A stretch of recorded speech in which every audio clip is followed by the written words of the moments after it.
Alright lads, welcome back to another YouTube video. Now, I haven't done a YouTube video in a while simply because with the launch of my new coaching app and everything like that, that was taking a shit ton of time. I was probably pulling like big 12-hour days on the minimum, sometimes 16 to 18 hours and just getting absolutely rolled. To be honest, I was getting like quite run down at the end of it. I recently just got back from Sydney from a coaching seminar and it was absolutely fucking elite. Really like that, and I feel like I've just been sort of reset. It was good just to switch up things. Like if you're just doing like pretty tedious tasks day in, day out, constantly, the days start to blend together and you just it gets a bit overwhelming. If you are in that situation, what I would really recommend doing is like breaking the pattern, going and doing something that you wouldn't usually do in your routine.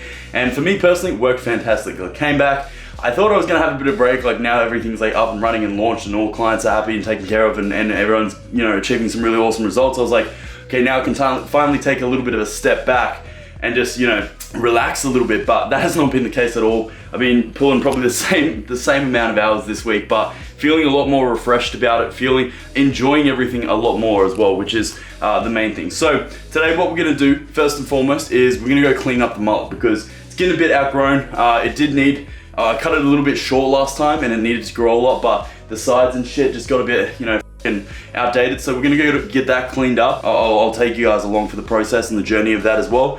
And hopefully I don't fuck my hair up, because I'd be really impressed about that. Then what we're gonna do is go build an absolute demon back at the UFC gym. And I'm gonna try and do something a little bit different today in terms of filming. So what I've been doing recently is just focusing on the sick gym montages, everything like that. Instead, what I'm gonna do is focus on doing content more like I do on Instagram and TikTok, where we'll do a mic'd up session throughout the duration of the session, and I'll just talk absolute shit. So we'll see how it goes. Let me know if you guys like this type of video, if you prefer the montages, if you prefer the talking ones, and mainly make sure to drop a sub, drop a like, because YouTube's a hard motherfucker to grow, and I'd really appreciate it. I'm always late whenever I do these videos, so I'm kind of running late right now. A ghost parcel came for me, so we're gonna unbox that real quickly. Then I'm gonna smash my breakfast, and we're gonna hit the road. So let's get into it.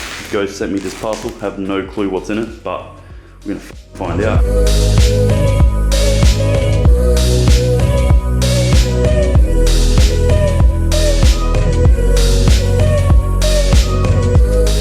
Alright, so basically what they sent me was two of their legend pre's. One's the blue raspberry, which I haven't tried, but I usually froth blue raspberry or raspberry flavor in general for pre, so keen as to try that out.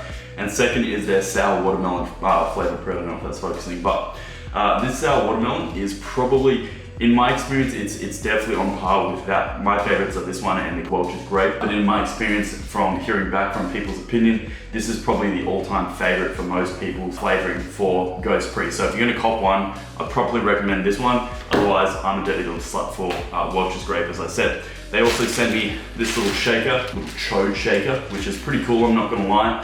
I'll probably use that more so around the house. This is just a standard shaker. I thought, usually they send me like these like hyper advanced Halo looking shakers that are like made out of metal and just feel absolutely elite, but this is just a regular shaker, so pretty elite. And then they sent me this like white girl sippy cup thing. I don't know, I'll probably use it still. I'm a bit of a white girl. But anyway, getting down my breakfast, go get a haircut because I'm running late, and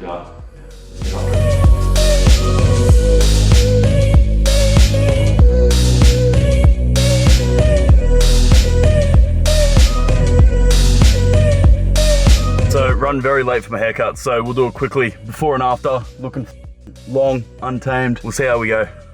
So we're back, all right. Thankfully, he didn't penalize me for being fucking late. I'm not gonna, I didn't have time to talk about it before, like when I got here. That shit pissed me off, man. Like, I fucking hate when dickheads on the road, you're clearly trying to go somewhere and they feel the need to sit like 10 Ks under the speed limit and not get the fuck out of the way. If I was like on trend or something, I swear I'd be in prison because of that situation. Like, pisses me off so much. But anyway, here's the haircut, all right. Fucking, he did a really good job. I asked him like not to cut off too much length, especially the back, because I like it like when you can see that sort of ducktail or whatever it's called from the front. It gives my head like a little bit more of a shape. And if you are looking for like this style of haircut, what you need to do is go into Pinterest, just type in modern mullet, and then like scroll through and just pick whatever one you want and then show your barber. Make sure you find a good barber. Now, I really do not recommend barbers very often, and if you've got longer hair, I would recommend primarily going to like a female hairdresser because they seem to work with longer hair better. But in this situation, like, he is a barber, but he's an absolute G. He's the only barber I'd ever recommend. He's the only barber that I go and like tell him what I want, and he doesn't feel the need to give me just a fucking fade and something completely different and f my shit up, alright? So really happy with that. I gotta like let it, like I'll go wet it later, have a shower, let everything like set, and then probably put some coconut oil through it to give it a bit more flow. But overall, really happy. I can feel, my head feels lighter. So what we're gonna do now is we're gonna go hit an absolute demon back workout, get some big juicy fucking pumps. I'll see you at the gym. Alright lads, so when I'm running a push-pull leg split, I like to separate my like different days into different muscle groups, simply to build out a nice proportional physique, and it makes training entertaining as because literally every day is something completely different. So as this is my second pull day for the week, I'm gonna go for more of a lat focused workout, and the pumps are just absolutely elite. So we're gonna start off on this bad boy, just a standard lat pull down, really focusing on the lower portion of this movement where the lats are gonna have the most leverage. I'm actually gonna this bar off because my meathead brain didn't comprehend that we're apparently hitting lats today, and we're gonna go for a neutral grip lat pull down, all right? Absolutely fucking filthy. I'm using a tripod, but we're gonna try a montage anyway, all right? With that being said, I keep saying let's get into it, all right? We get into a lot of shit in these videos, but let's get fucking into it. So, you go in there, full force. You don't even have that mindset that you're not gonna hit it. You go in there, and you're like, fuck you, you're my bitch. And you pick that shit up. You just got me into that mindset. Stop being a fucking little pussy. Aesthetic bullshit. So next up, we're gonna go with a straight arm bent over cable rope pullover. Try saying that 3 times fast. Anyway, there is no other movement inside the gym that makes you feel more like a silverback gorilla than this one, right? You feel like just backhanding the closest kid to you. So I constantly get questions on how to complete this movement and what the best form is. So the way I sort of think of it is when you bend over, pretend your fucking stepdad's behind you, he's about to, you know, come inside. I like to imagine at the top of the movement compared to the fully contracted position, you're trying to create like a semicircle, right? So you'll see when I do it. And you can keep your arms a little bit bent, but you want to keep them as straight as possible. At the top of the movement, you want to be looking down. At the bottom of the movement, you want to be like, not so much arching, but like kind of looking up, all right? I find like you'll get like 80% of the way through the movement, and then there's a point where you sort of just like pull in to the hip and it'll really contract the lats. Now, the lats are probably like, in my opinion, the last muscle to build a good mind-muscle connection on. You have to be doing them for a long time before you actually get a good mind-muscle connection, which kind of sucks. But if just because you don't feel a good mind-muscle connection, doesn't mean the lats aren't getting worked, all right? Fuck you, man.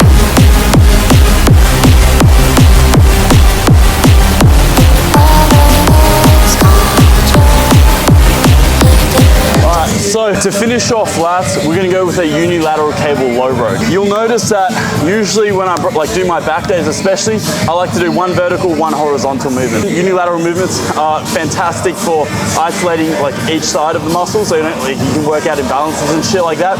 And the pumps on this are just absolutely filthy. This machine is incredibly humbling as well. You cannot go heavy on it. By the way, that blue raspberry pre was pretty fucking mint. It's like just under the sour watermelon and Welch's grape. Probably on par with the turtle is for me. So a close third. Now, the lats active range of motion stops right about there, right? So there's no point in fucking doing that. That's just, you look like a sped, mate. The other thing is, don't feel like you need to crunch on it or anything. Might feel like a better contraction, but does absolutely f*** all.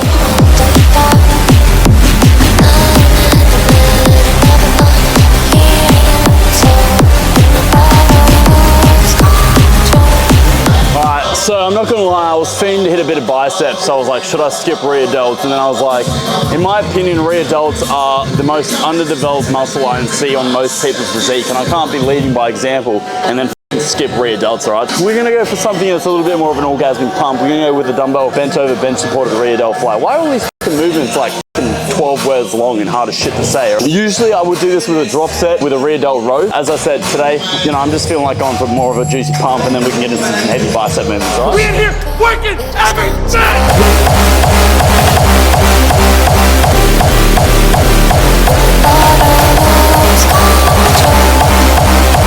On to building some big juicy biceps. Now, a lot of people think that biceps are boring to train, and I can kind of see where they're coming from because you're pretty limited by the movements you can do. I mean, you know, all the biceps function is to create elbow flexion, so there's not too much you can do. But if you get pretty creative with it, bicep training can actually be quite fun. So one thing I found to build some massive mountain peaks for biceps is pick up some fucking heavy weight, bro. I like to start off my bicep movements with like a heavier movement, like pretty much everything else I do. Make sure you warm your biceps up prior.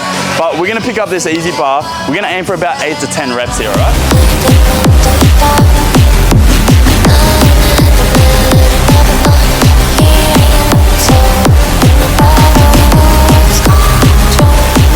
So for for our second bicep exercise, we're gonna go with a dumbbell hammer curl. Now, usually I would do a rope cable hammer curl, but to be honest, TikTok's just ruined optimal training for me, and I'm just doing dumbbells purely out of fucking spite at this point in time. I'm so pissed off and sick and tired of all the like 12-year-olds that watch one Ryan Jewers video and think they know everything about biomechanics and bodybuilding, right? Don't get me wrong, I absolutely froth Ryan Jewers. He puts out some of the best educational content on TikTok, but it's the people that watch like a 40-second clip and think they know absolutely everything. It just pissed me off, right? So the reason I froth hammer curls is because they're the best movement to work the brachialis. It's a deep muscle that sits under the bicep heads, and by growing, you can actually increase the total cross-sectional area of the bicep because it like pushes like underneath and then pushes the bicep out. So it gives you like a thicker view from the front. If you want like to be filling out t-shirts and shit, hit some hammer curls. Woo! Let me get in frame there. It's a bit hard for me because I'm just such a fucking mass monster. We in here working every day.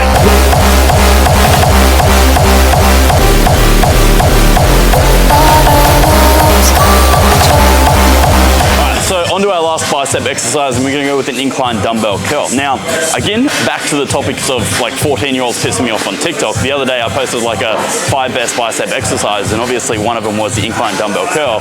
And some kid felt the need that, you know, to comment like, oh, the biceps aren't actually affected by stretch-mediated hypertrophy. You know, I was like, he's probably watched a Ryan Jewers video. So I literally typed in Ryan Jewers incline dumbbell curl.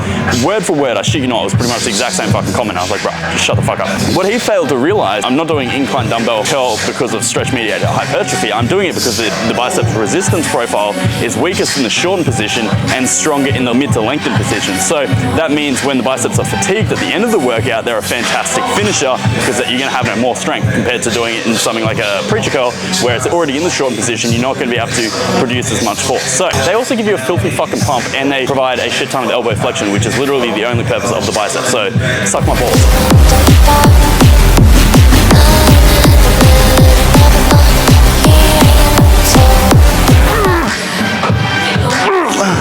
Alright, so gonna wrap the workout up there. I'm not gonna lie, got all my anger issues out, alright? That's the great thing about the gym. It's kind of like busting a nut. You know, any like tension you had beforehand, it's released, alright? But the difference between busting a nut and getting a filthy pump is, you know, you don't feel fucking depressed after getting a filthy pump. So that's clearly the better option to go with. What I'm gonna do now, I'm gonna go home, okay? I'm listening to, if you're interested in the audiobook I'm listening to 50 Cent, Hustle Harder, Hustle Smarter. To be honest, I didn't think like I would really like it. Someone did recommend it to me and I was like, yeah, maybe, you know, 50 Cent's just a rapper. What does he know? But it's actually really decent. I quite like it and I would recommend it so far. He's a lot smarter than I thought he is. Anyway, I'm rambling on. I'm gonna go home, eat a bit of food, you know, get that optimal protein synthesis in.